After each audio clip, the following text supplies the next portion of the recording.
lažejo javnomnenjske raziskave, ne? Lažejo jim njihovi mediji, ki so sicer kao zavezani najprej občinstvu, pa bralcem, pa tako naprej, ne? Lažejo jim tudi sodelavci na ministrstvih, na občinah in tako naprej.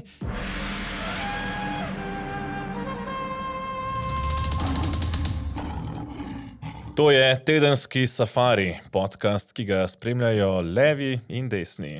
Pa tudi levi in besni, po novem pa najbrž tudi Blaž Brodnjak, ki je Peter ta teden v bistvu odčital lekcijo o slovenski politiki, navdušil slovensko javnost in preden greva v detajle, predlagam, da vrhunce tega izvrstnega nastopa pogleda.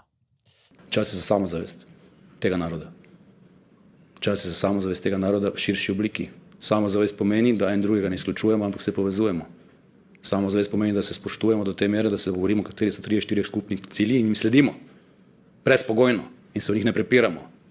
Ko je prvi človek slovenske oblasti pozval slovenske podjetnike, naj se optimira v tujini. Počelo mi je srce. In na vseh ravneh se to dogaja. Na ravneh majhnega podjetnika in na ravneh velikih sistemov.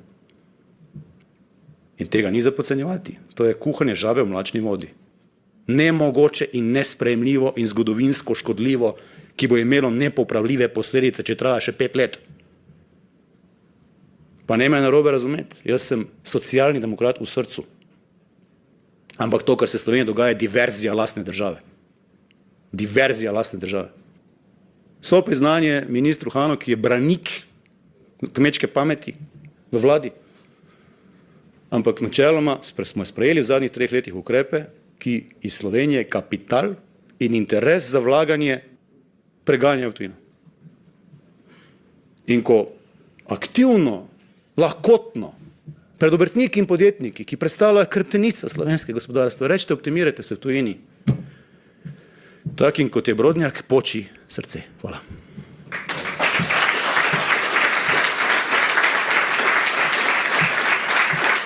No, mene predvsem veseli velik odziv na tole. Če gledam samo številke našega portala zanima.me, krepko čez 30,000 ljudi si je prebralo ta članek, pogledali teh, mislim, da smo odrezali 7 najboljših minut. Ja, zdaj tukaj smo kratek izsek pokazali, ne? Tako da v resnici na portalu zanima.me si lahko pogledajo celoten nagovor Brodnjaka, ki je vreden v celoti, zdaj žal je pač v podcastu njava toliko časa, ampak ne. Velja načeloma, ne, da te gospodarske teme, gospodarski kazalci v medijih ne dobijo takšnega mesta kot kakšne druge, niti da ne pritegnejo tako širokega zanimanja ljudi, ne. Tolega je in imam kar nekaj tez, zakaj. Vesel sem zato tudi debate, ki jo v javnosti v bistvu sproža ta njegov energičen, strasten nastop. Govoril je namreč o tem, kakšno vizijo za državo si želimo, kakšno Slovenijo želimo v prihodnosti. In v tem je bil bistveno drugačen od slovenske dnevne politike, ki na eni strani gleda daleč nazaj, proti letu 45, ki nas deli, na drugi strani gleda zelo kratek čas naprej, se pravi, naprimer do marca 26, ko so naslednje parlamentarne volitve. On pa je govoril o tem, kakšno novo generacijo si želimo. Govoril je o otrocih, ki odraščajo v Sloveniji, otrocih, ki želijo idole, ki želijo zgodbe o uspehu, ki potem, ko ti idoli končajo kariero, si zaslužijo te idole in junake videti na naših ulicah, ne pa v Monaku ali Dubaju, ker sta pač davčno bolj ugodna. Zame osebno je bil to eden najboljših, če ne morda celo najboljši govor kateregakoli gospodarstvenika po osamosvojitvi. In čeprav je Blaž Brodnjak posebej poudaril, da to ni političen govor, pa je v marsičem vsebinsko bil, ne, je imel nedvomno za moje pojme elemente državniškega nagovora in je bil vsebinsko presežen. To je moja ocena. Ne. Ja, ne, hkrati pa še toliko bolj zanimivo, ker takšnih govorov po svoje pa vsebinsko, ne, marsikakšen podjetnik tako 1 na 1, ko se z njimi pogovarjaš brez kamer in podobno, bo marsikdo povedal podobno. Morda ne tako vizionarsko, morda ne tako retorično spretno, kot pač Brodnjak to obvlada, pa vendar, ne, se pa ti isti ljudje ne oglašajo, ne, kar me že dolg časa me fascinira, ne, kako to, pravzaprav, da naše gospodarstvo, naši podjetniki gledajo dobesedno to, kar je Brodnjak v besedo, ne, uničevanje države, odganjanje podjetnikov v tujino, kar pomeni potem tudi konec financiranja, ne, obrtniki, ki so, pa podjetniki, ki so hrbtenica gospodarstva, hrbtenica tudi konec koncev javne uprave in vse socialne države v Sloveniji, da ne govorimo o športu, ne, ki je bil pač v tem primeru tema, da se ne oglasijo bolj glasno. Ne? In mislim, da je zelo jasno, zakaj. Ne? Ker je naš sistem tako narejen, da je dobršen del podjetij tako ali drugače na raznih subvencijah, ki so odvisne od politike, zaradi česar potem vedno, ko so politiki blizu ali ko se govori o politiki, podjetniki hodijo po jajcih, ne? Ali če pa že ne gre za subvencije, ne, so pa tukaj inšpekcije, ne, in kup neke zakonodaje, ki je pravzaprav tako čudno napisana, da se lahko inšpektor, če bi se ravno vtaknil, upiči v katerokoli podjetje in pravijo celo, sem slišal že, ne, da pač podjetja recimo ne želijo nazivov, kot je recimo, ne vem, Gazela, ne, zato ker je izkušnja, da potem običajno naslednji dan na vrata potrka inšpekcija. Odprl si izjemno pomembno temo, zakaj pravzaprav boj te politike, ki jo imamo zdaj na oblasti za višje davke. Boj za višje davke je vedno tudi boj za glomazno močno državo, ki potem z te pozicije bodi si nagrajuje poslušne, tudi podjetja, ne, ali kaznuje neposlušna, ki izrekajo kritiko. Še v nečem se popolnoma strinjam s tabo. Ta govor Blaža Brodnjaka ni nastavil ogledala samo aktualni politiki, nastavil je tudi neprijetno zrcalo raznim stanovskim in gospodarskim združenjem, ki svojo kritiko, lahko rečeva, izrekajo javno, vsaj v javnem delu, precej medlo, ne? Ali pa celo, kot sva pokazala v prejšnji epizodi pred enim tednom, hodijo nekako v zadregi, sicer morda stisnenimi zobmi ploskat tem Golobovim nebulozom. Imajo tudi ta združenja poslovna določeno mero problema elitizma.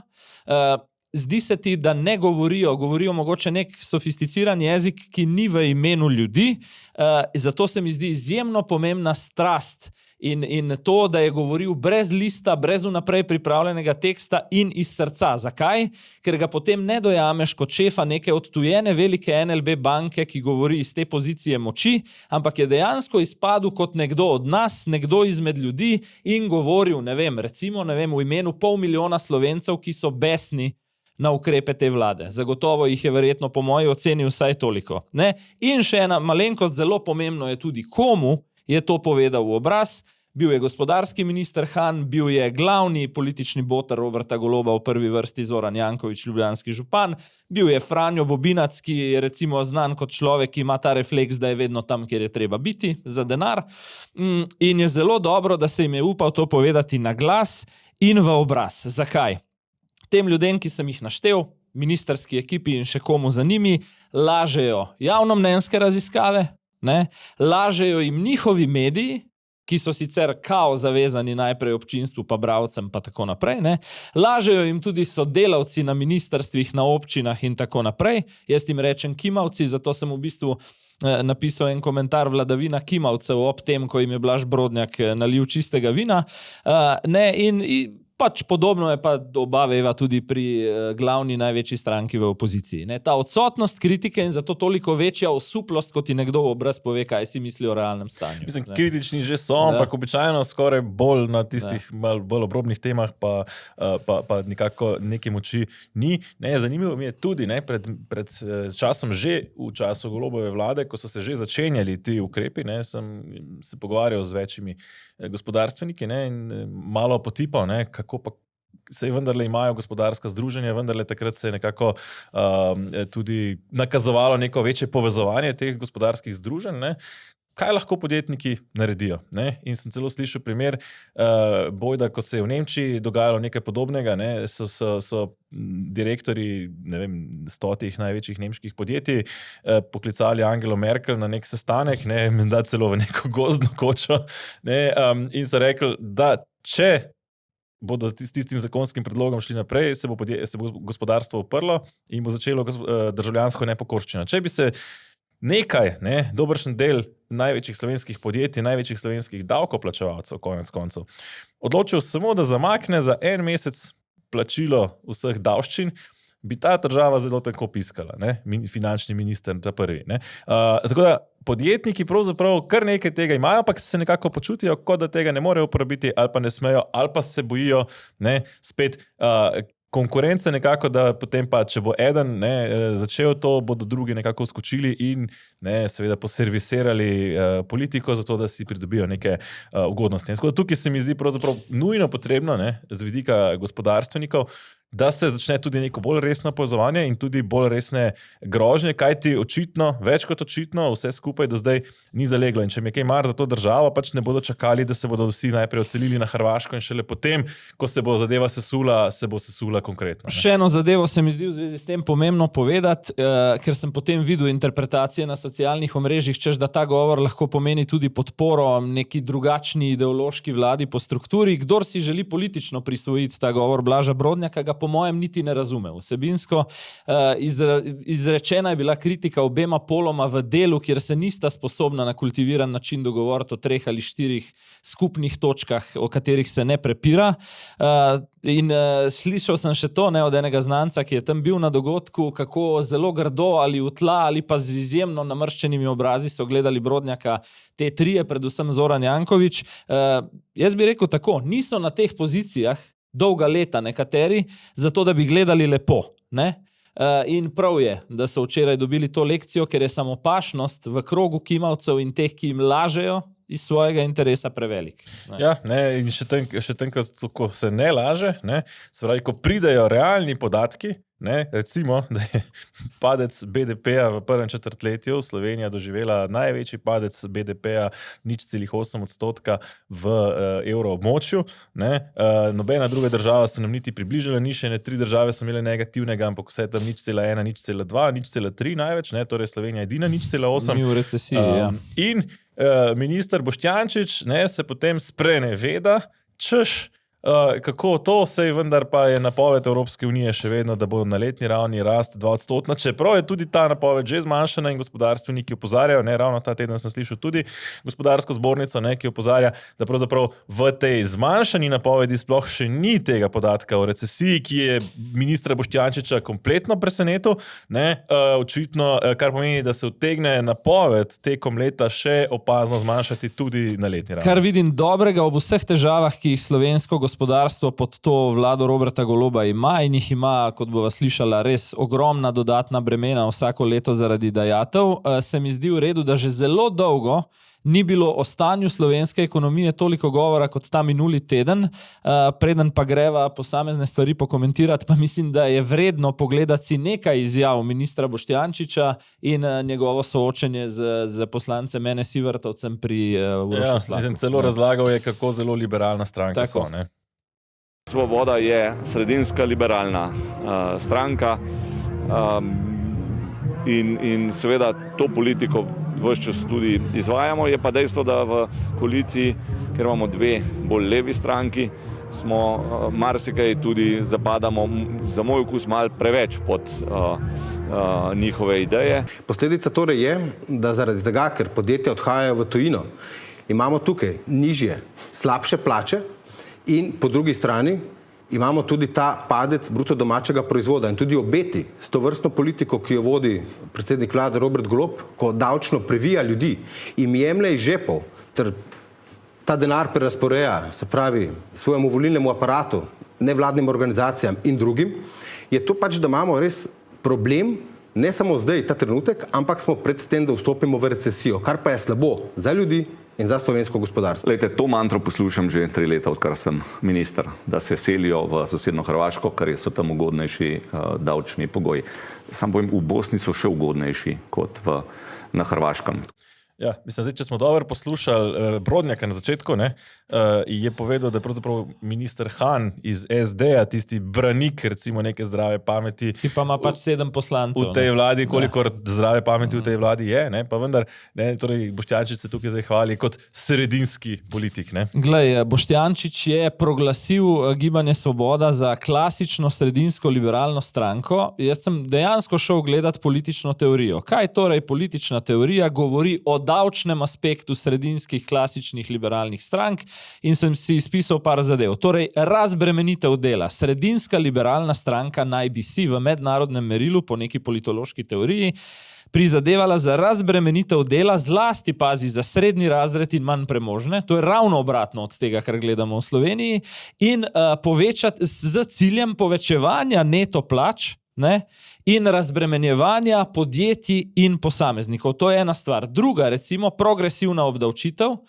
o kateri sicer govorijo tudi v aktualni koaliciji, vendar v oklepaju zmerna, torej višji dohodki, več obdavčeni, ampak pazi posebej opomba, liberalne sredinske stranke tega ne želijo storiti prekomerno, da ne bi povzročili bega kapitala, delovne sile ali povečanja obsega sive ekonomije. Predvsem pa bottom line naj bi si take stranke prizadevale za učinkovit davčni sistem, ki ne zavira podjetnosti. In povej mi, v kateri od teh alinej je Gibanje Svoboda podobno temu opisu. Zame niti v eni.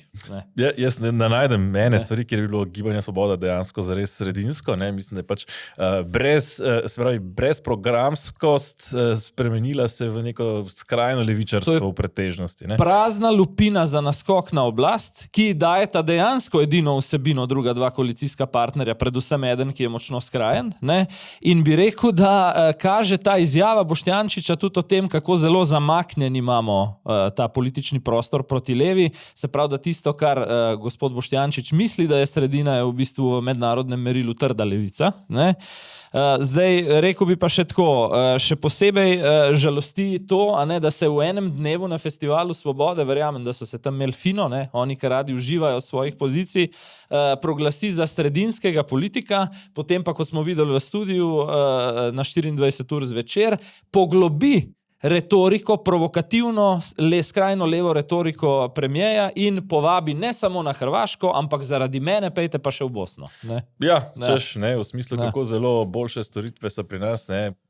Prvič to, drugič pa mi tukaj nismo pripravljeni nič spremeniti, pejte. Ne? Ja, zdaj, on je celo potem rekel, no sej, če pa kakšno nizko kvalificirano industrijo izvozimo drugam, pa tudi ni noben problem, ker si tako in tako želimo biti visoko kvalificirana država. Ampak, ne, ko pridemo do visoko kvalificirane delovne sile, ne, to je tisti višji srednji razred, ki je v Sloveniji pa dejansko brutalno močno obdavčen.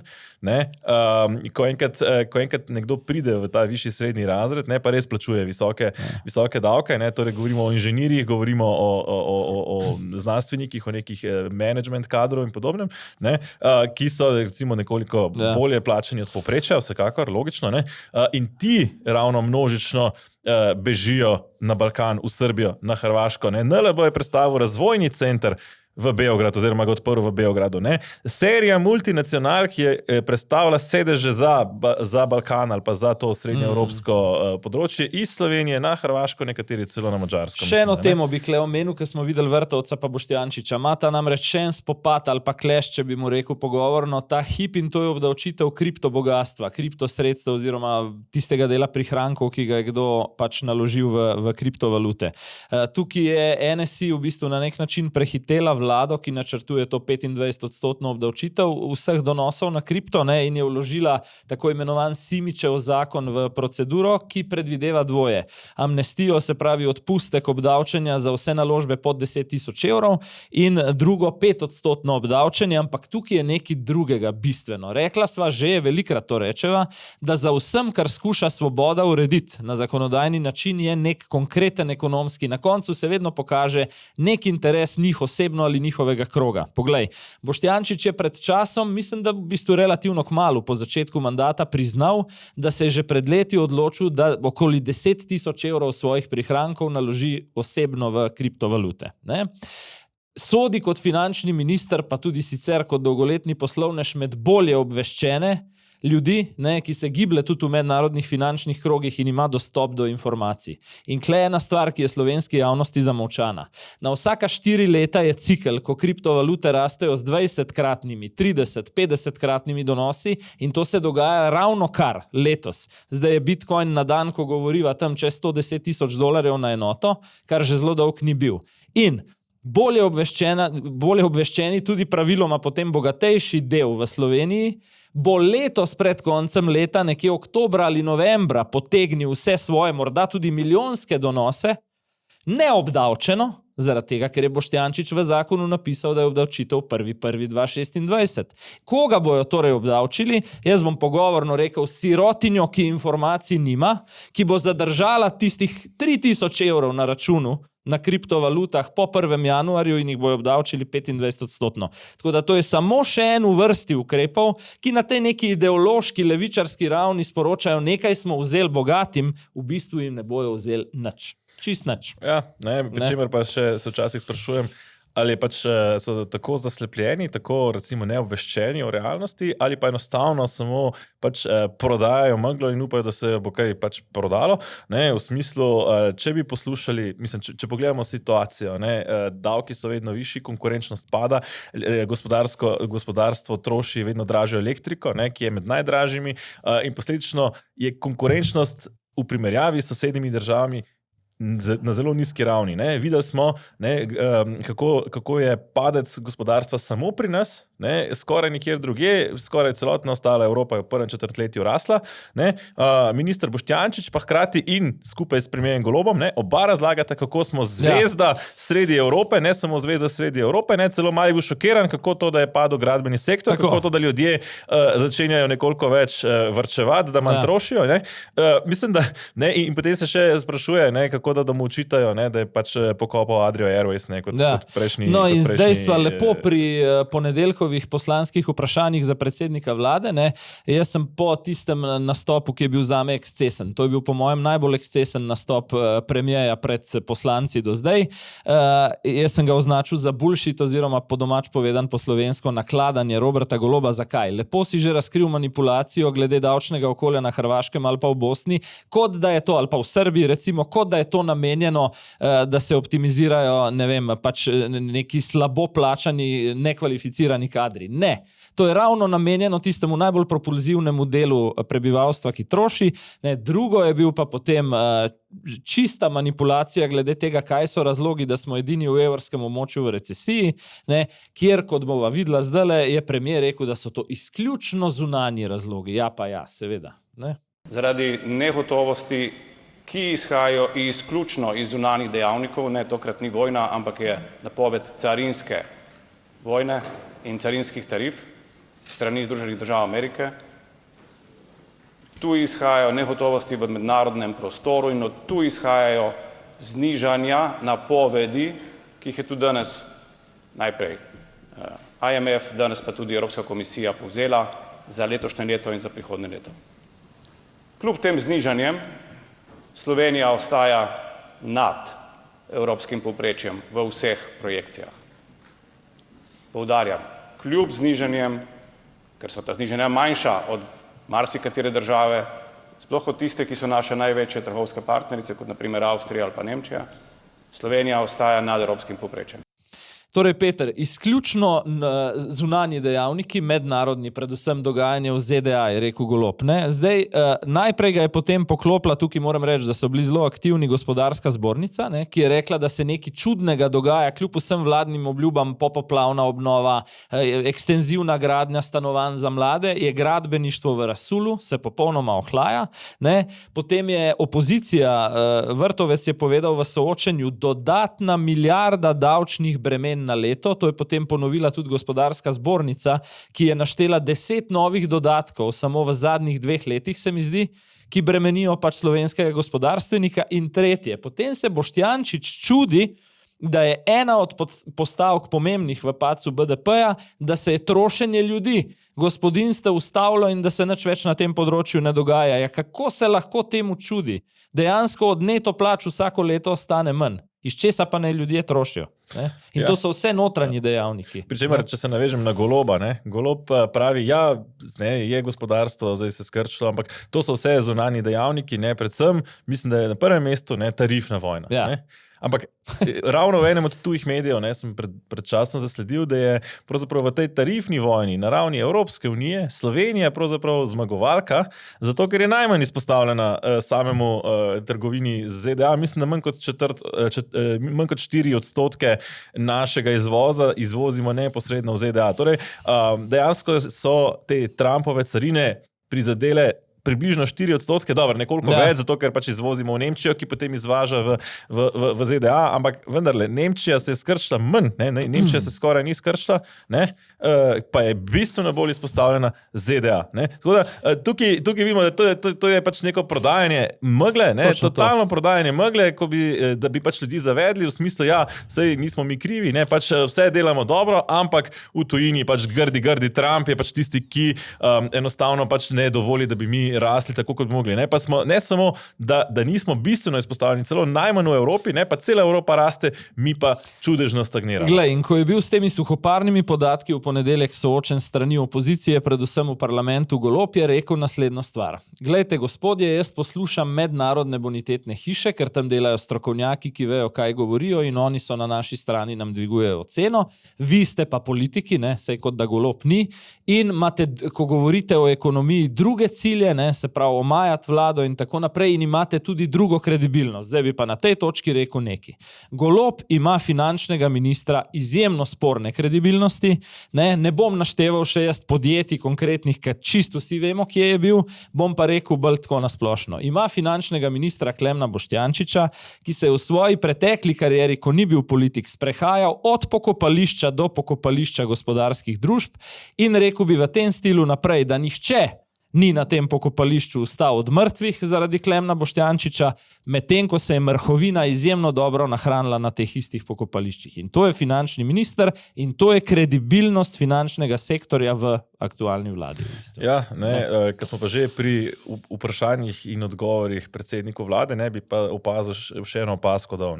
In sicer institut vprašanj in odgovorov predsednika vlade je v parlamentu, to je del demokratične kulture, del, ko poslanci običajno pretežno opozicijski, pa tudi koalicijski kdaj, se pravi kot zakonodajna veja oblasti postavljajo vprašanja izvršni veji oblasti in na ta način neke vrste izvajajo nadzor. Pod Golobom se je ta institut kompletno razvrednotil. Že več mesecev spremljamo, kako pravzaprav Golob prihaja pred poslance, ker pač mora, ker temu nekako po ustavi še se ne more izogniti, čeprav mu kakšen mesec tudi to uspe.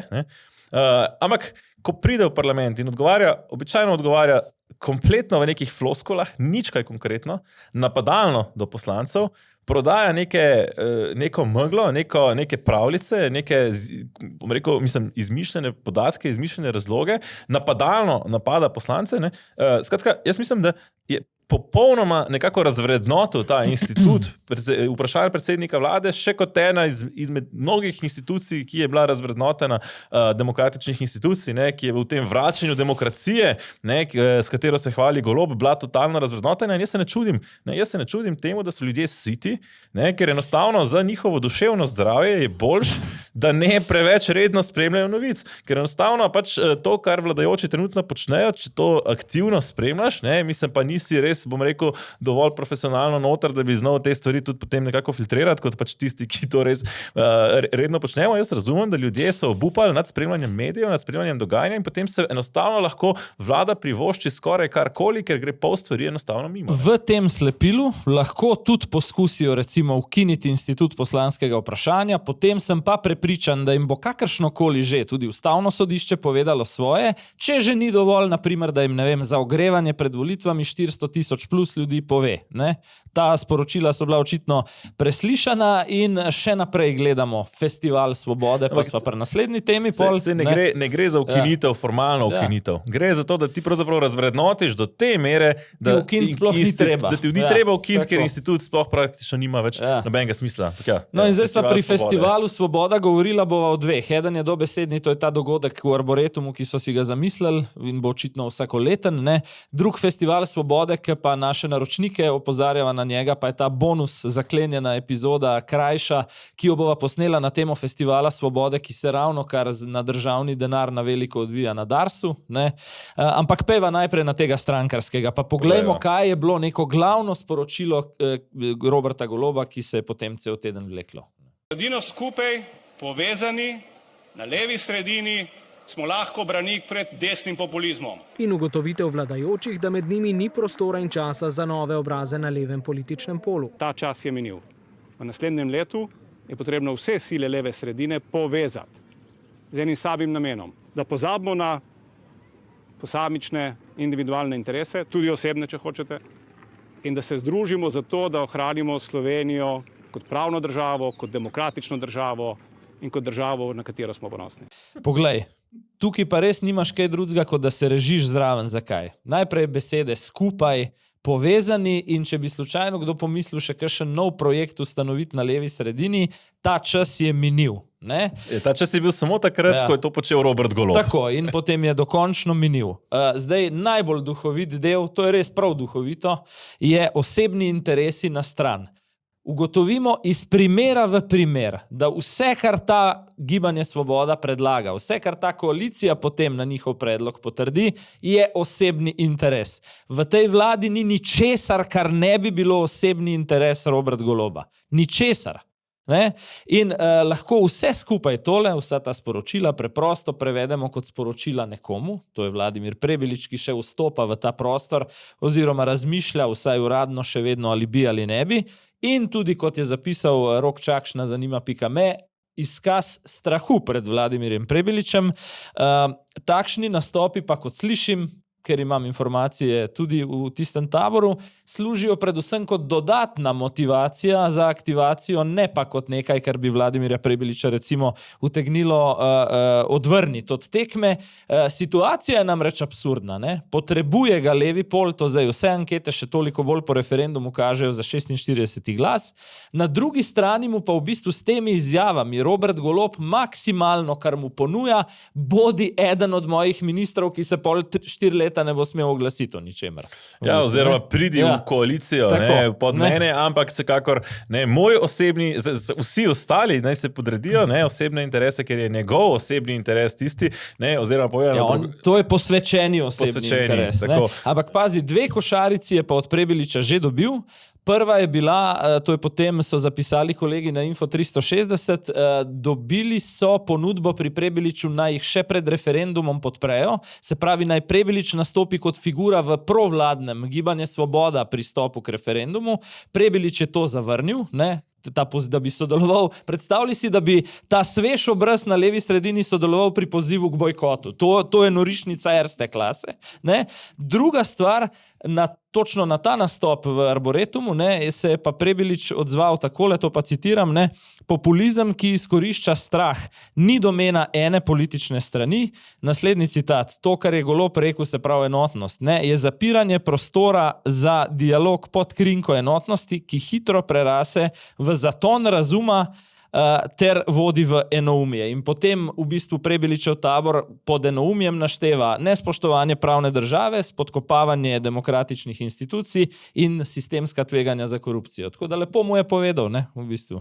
Ja, pri čemer je spet jasno, pravzaprav volitve se bližajo, in zdaj je osebni interes pravzaprav vseh teh vlade, koalicije osebnih interesov, to, da znova so izvoljeni, zato da bodo lahko še 4 leta naprej izvajali osebne interese, in zato se bojijo. Pravzaprav vsakogar, ki bi jih lahko na tem mestu ogrozil, Vladimir Prebilič je pa tukaj med tistimi, ki jih pač bolj lahko ogrozi, ker prihaja nekako iz istega pola in bi bil v tem smislu neomadeževan. Ne vemo namreč, da se redko se volivci selijo iz enega pola na drugega, in pač tukaj potem Vladimir Prebilič ribari nekako v istem ribniku kot sicer Robert Golob, in samo dejstvo, da Robert Golob trenutno nima še nekako izkristaliziranega, nekega jasnega antipoda, nekega jasnega nasprotnika, pač napihuje umetno pravzaprav to podporo Svobodi v anketah, kjer ljudje pač v strahu, ki jim je nekako privzgojen pred Janezom Janšo, pač iščejo tistega, ki je trenutno pač glavni anti-Janša, in dokler se ne pojavi nekdo drug, je to pač Golob. Je pa res, da bo imel Prebilič ravno zaradi neke medijske pravzaprav diktature, ki si jo je Golob uzurpiral, delno prek svojega nekdanjega podjetja, ki masovno zaliva medije z denarjem in na ta način kupuje aktualni vladi v mnogih komercialnih medijih medijski mir. Potem imamo tukaj Dars, o katerem bova nekoliko v ekstra epizodi več podrobno. Dars je ta sredstva za medije dvignil za 5-kratnik, odkar imajo novega predsednika uprave.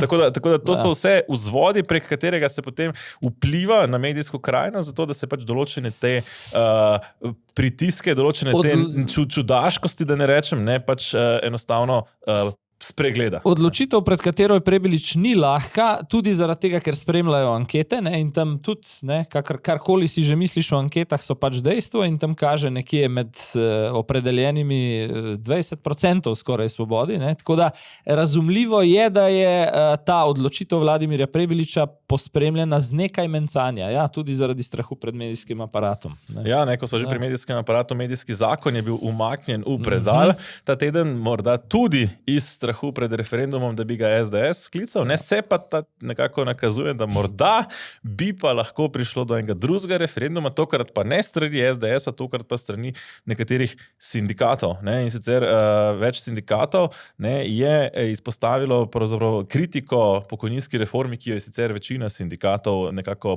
požegnala, ne, in podpisala, vendar nekaj teh manjših sindikatov, ki pač temu niso pristopili, zdaj nekako grozi, da bodo sklicali referendum in opozarja na dvoličnost pravzaprav, oziroma na to, da je v programih zapisano eno, izvaja pa se nekaj posebno drugega. David Švarc iz gasilskega sindikata jih predstavlja, pa predlagam, da pogledava, kaj pravi.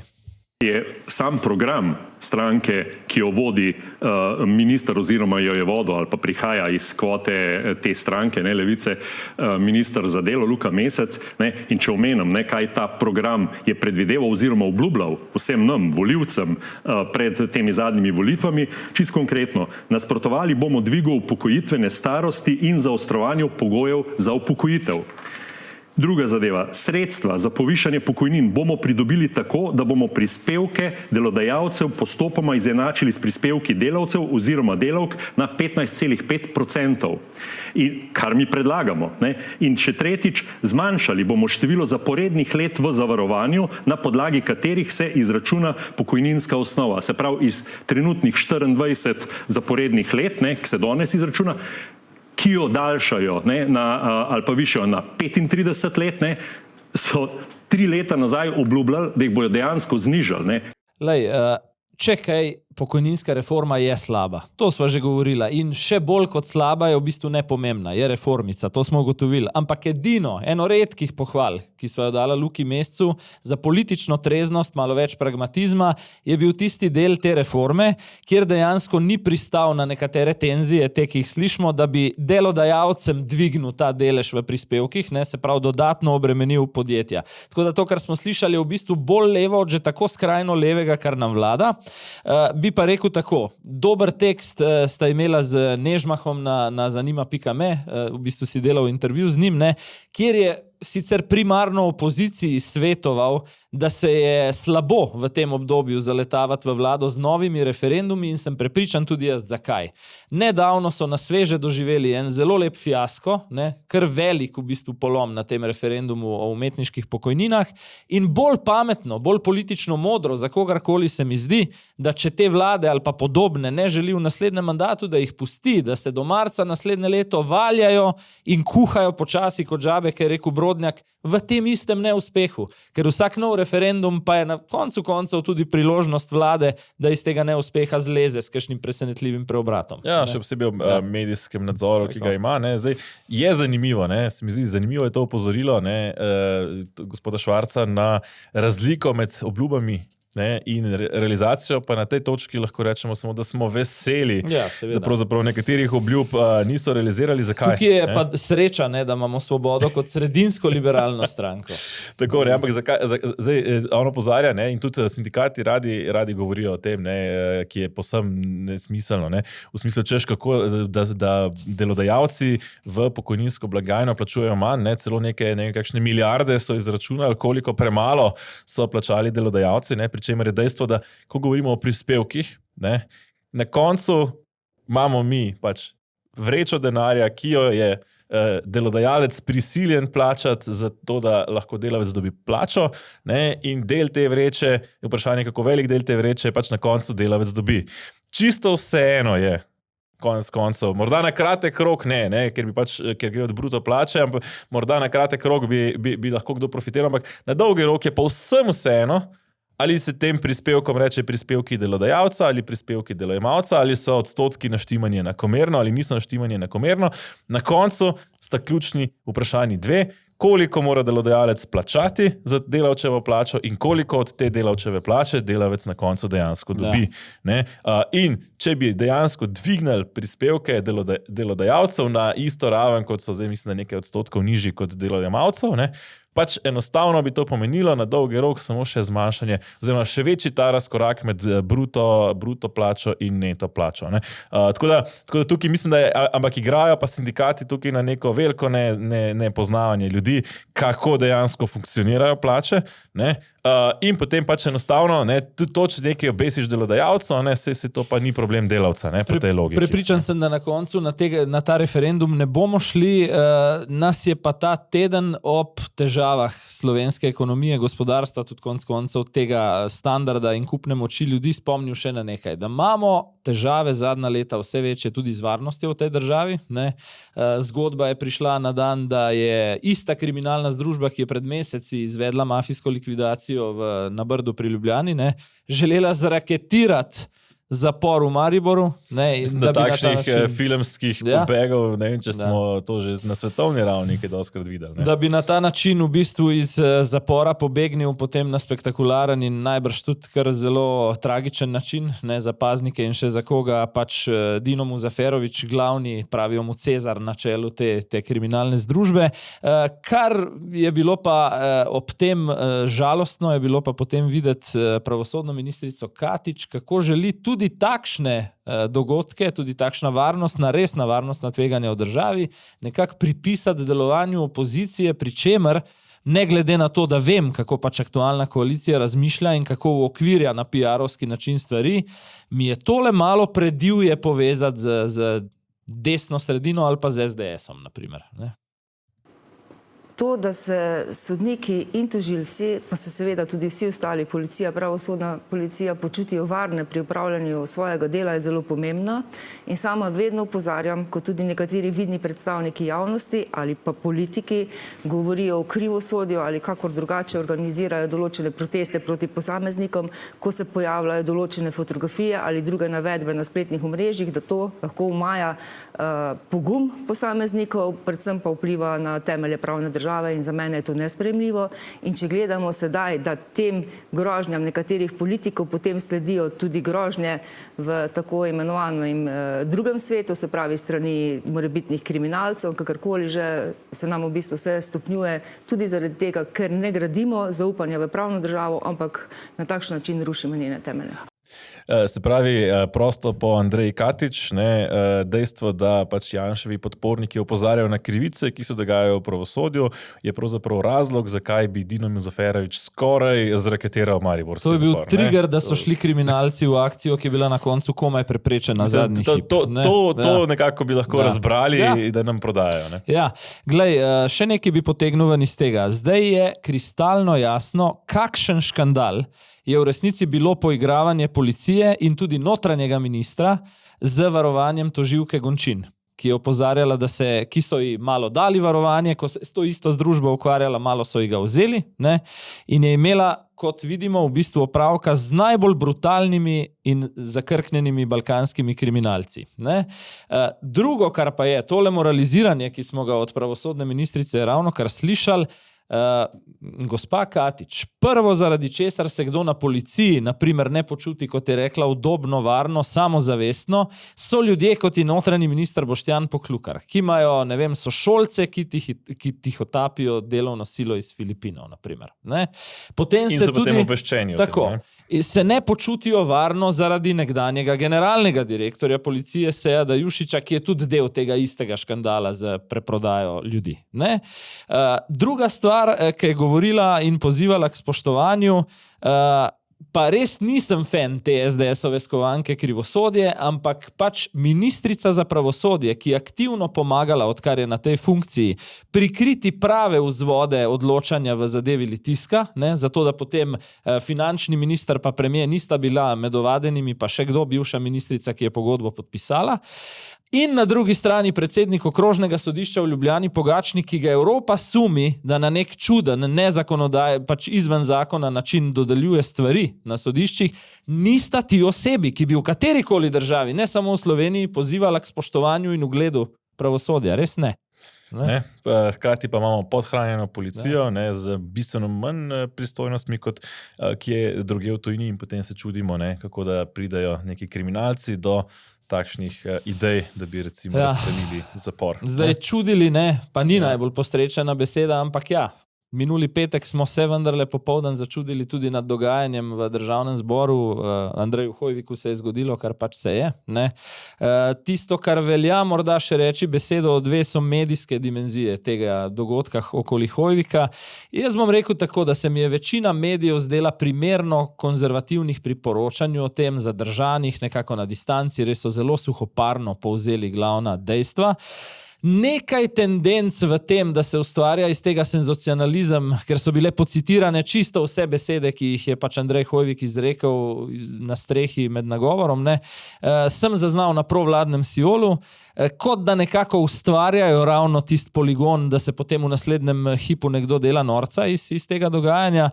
Na drugi strani bi pa rekel medijski aparat SDS-a, stranka je pozvala k neki spoštljivosti, k razumevanju, kaj pa naj konec koncev drugega v takšni situaciji zapišejo, da se pa glorificiral poslanec kot neke vrste mučenik. Razumem, malo predtem je bila za njim zelo uspešna kampanja referendumska, ne, pa se mi tudi zdi nepotrebno, če pač zelo hladno pogledamo na stvar, ne glede na to, za koga bi šlo, je to pač vsaj začasno, predvsem opravilno nesposoben poslanec, pa bom dal tu en off the record informacijo zraven. Po mojih informacijah, na jutro tega istega dne je celo Janez Janša osebno Andreja Hoivika odstranil iz ene od internih telegram skupin, ki jih imajo v stranki SDS, ker je pač debata tekla o nečem, Andrej Hoivik pa je precej nepovezano nizal misli o nečem drugem, tako da to je ta vidik. Ne? Ja, mislim, da gre predvsem za neko osebno, bom rekel, nesrečo, tragedijo, kakorkoli, neke osebne razloge,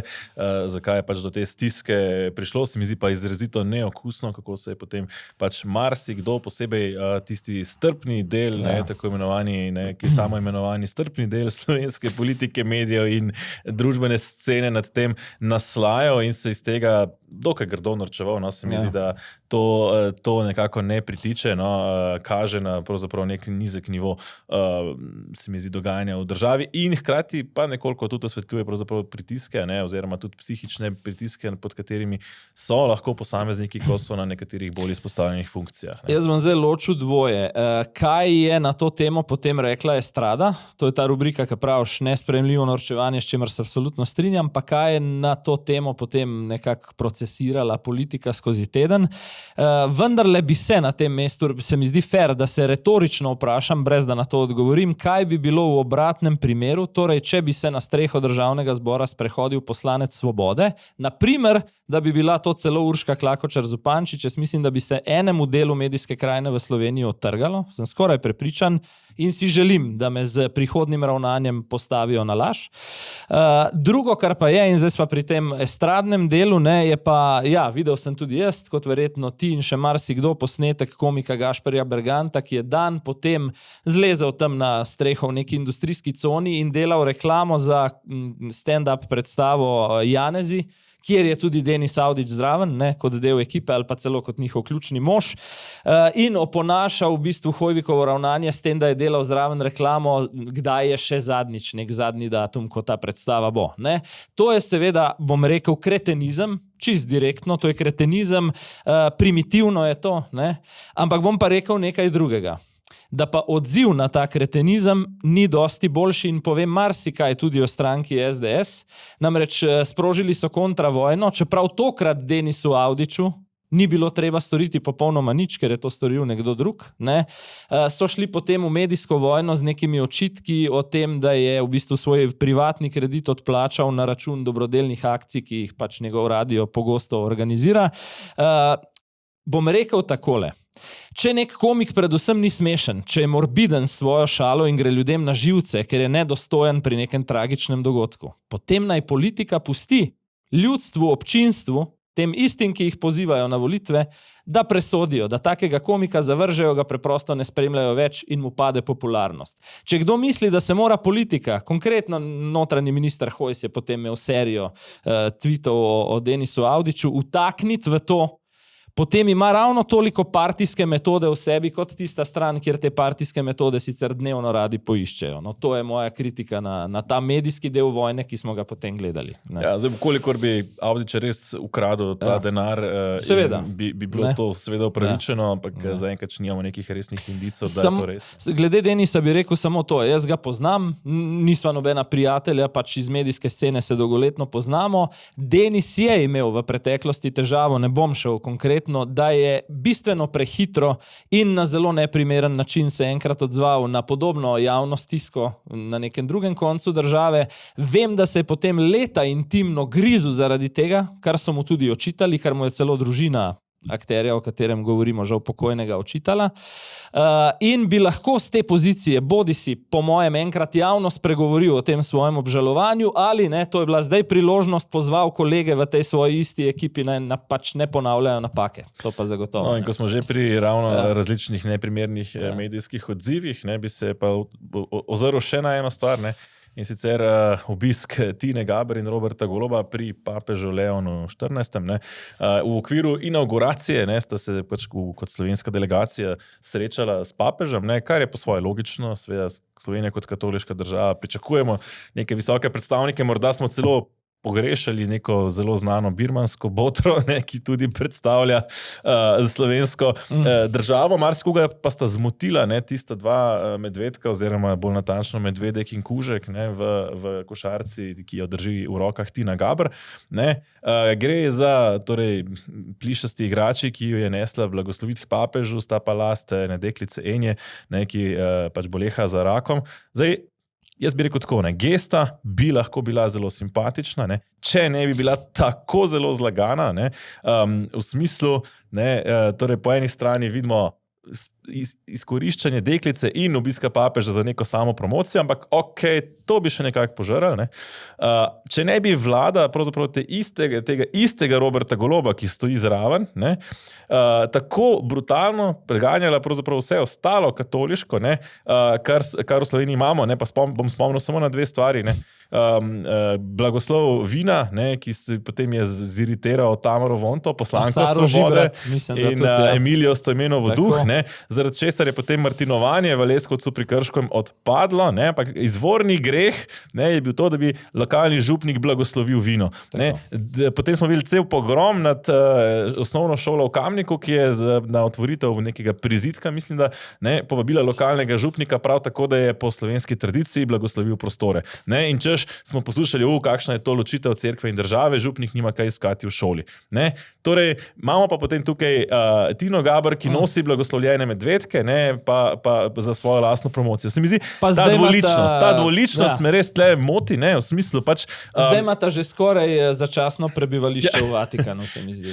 V smislu, ko je blagoslov oportun, ko je se lepo slikati, blagoslov uporabimo, takrat, ko ga pa Slovenci želijo na svojih tradicijah, takrat ga pa preganjamo. To se mi zdi in hkrati tudi potem na ta način nabiranje naivnih krščanskih glasov na volitvah, ne bi bilo prvič, da bi razni slovenski visoki levi politiki, ki sicer doma preganjajo katoliške šole, preganjajo cerkve, preganjajo duhovnike, preganjajo karkoli s katolištvom povezane kulture, potem na veliko pri papežih iskali pravzaprav tisto minuto slave, da bi nekako neukemu krščanskemu ljubstvu, torej tistim pač manj izobraženim, ampak krščansko usmerjenim volivcem pokazali, lejte se, mi pa hodimo k papežu, nas pa papež sprejema. Celo ironično je Robert Golob potem papežu Leonu dal voščilnico, češ slovenska vlada je na poti skupaj s katoliško cerkvijo. V tem kontekstu mislim, da bi bil čas, da potem slovenska vlada tudi umakne kakšen zakon, recimo tistega, ki je v proceduri o eutanaziji, pa tistega o napadu na vrtce, ki je pravzaprav tudi kjer so katoliški vrtci recimo v ospredju in tako dalje. Tako zelo želi vlada vse dobro pri pastoralni poti papeža Leona, medtem ko mu doma kakršnikoli pastoralni poti postavijo vse mogoče ovire. Ti si pisal o tej dvoličnosti, ki jo opisuješ na zanima.me ta teden in si imel naslov, mislim, da predvolilna spreobrnitev, pač para Gaber Golob, in jaz v bistvu v tej misli, da gre za predvolilno spreobrnitev, nimam čist nič za dodati. Bova pa imela kaj. Bom spet rekel tako, če bi se res spreobrnila, dobrodošla v spovednico, dobrodošla v cerkev, ampak se bojim, da se je ta vera izgubila že na letalu na poti iz Vatikana domov. Mogoče se je pa ta teden malo izgubila v prevodu tudi Nataša Pirc-Musar na mednarodnem auditoriju. Imela je en zelo dolg, jaz si bom drznil pokomentirati, en zelo dolg govor brez nekih velikih presežnih elementov v zvezi z Izraelom in Gazo in tako naprej. Ne. Potem je pač izrekla besede, da v Gazi gledamo genocid in požela neverjeten aplavz. Mislim, da celo ne v Gazi, celo na Zahodnem bregu. Ja. Ne. Zdaj, jaz bom tako rekel, ne, do neke mere, pa bom tukaj res dal zvezdico. Lahko rečem iz izkušnje, tudi ko sem pač bil nedavno na Zahodnem bregu in v Izraelu, da je neke vrste pritisk na Palestince oziroma na Arabce, posebej na krščanske Arabce in muslimanske, na tem območju, da pač nekako so neke vrste kot v odprtem zaporu, čeprav ne ravno tako zelo, ampak so določeni pristopi, ki pravzaprav delajo to dokaj nehumano. Hkrati je pa res tudi, da pač del teh pristopov je nujno potreben, če Izrael pač želi obstati. Kajti Hamas, ki pač ima med Palestinci sorazmerno visoko podporo še vedno, čeprav v zadnje čase spremljamo tudi vse več protestov, ampak vendarle v Gazi je pač zavladal in drži to oblast. Enostavno pač je cilj Hamasa in posledično tudi mnogih pač Palestincev, ki jih Hamas nadzoruje ali pa vpliva na nje, uničenje Izraela. In pač na tem kontekstu je po svoje delno, pa tudi razumljivo, da Izrael izvaja določene ukrepe, tudi določene ukrepe dehumanizacije Palestincev, ki pa jih ne opravičujem na tej točki, ampak vendarle je tukaj na obeh straneh velik del krivde. Govoriti samo o ubogih Palestincih je pač po eni strani dvolično, še posebej je pa to dvolično, ko to govori pravzaprav predsednica Republike Slovenije, ki je država, ki še po 80 letih ni uspela urediti svojega lastnega, da ne rečem genocida, do katerega je prišlo pač na koncu druge svetovne vojne, ko so sistematično pač pobijali del družbe Jugoslavije, tako Slovence, kot tudi recimo Hrvate in nekatere druge južne narode, ampak sploh pač na našem ozemlju še posebej Slovence. Po 80 letih imamo kosti teh ljudi še vedno v vrečkah v kleti kočevske komunale, in smo pametni na mednarodnem odru, Golob na OZN toče, končajte vojno, Pirc-Musarjeva, ki obsoja Izrael genocida, medtem ko sami, ne samo, da ti politiki niso zmožni tega problema urediti, celo Pirc-Musarjeva je nedavno odlikovala Zvezo združenj borcev za vrednote NOB, ki so pravzaprav miselni potomci točno teh klavcev, ki so ta, morda je genocid nekoliko močna beseda, pa vendar ne izvajali. Glede pokopov pri nas bi jaz ponovil, to je moje mnenje, in civilizacijski minimum in standard. Pokopljimo mrtve ne glede na to, kakšno barvo ali opcijo in kdo pripisuje, in se potem tako kot Blaž Brodnjak predvsem posvetimo pogovoru o prihodnosti, ker si omenil pač Golobovo tolčenje po pultu, bi rekel, da je to en splošni fenomen slovenske zunanje politike, ki je vedno prva tam, kjer morda res še ni treba, in država dejansko od tega aplavza, ki ga je Musarjeva dobila, ali pa od tistega tolčenja od Goloba nima popolnoma nič, medtem ko ta naša ista zunanja politika je zadnja, vedno prav zadnja v vrsti tam, kjer gre za delitev vpliva, za delitev milijard, za dejansko oprijemljive interese te države. In rekel bi še nekaj, glede tega svojega govora sem zdaj bral pojasnila predsednice, češ začutila sem potrebo, da proti koncu izrečem nekaj, kar nisem imela zapisano v svojem osnovnem govoru. Za politika je to praviloma nevarno in slabo. Ko izreka stavke, ki si jih ni pripravil, morda je to dobro za Blaža Brodnjaka, za politike je v glavnem slabo in kdaj tudi usodno.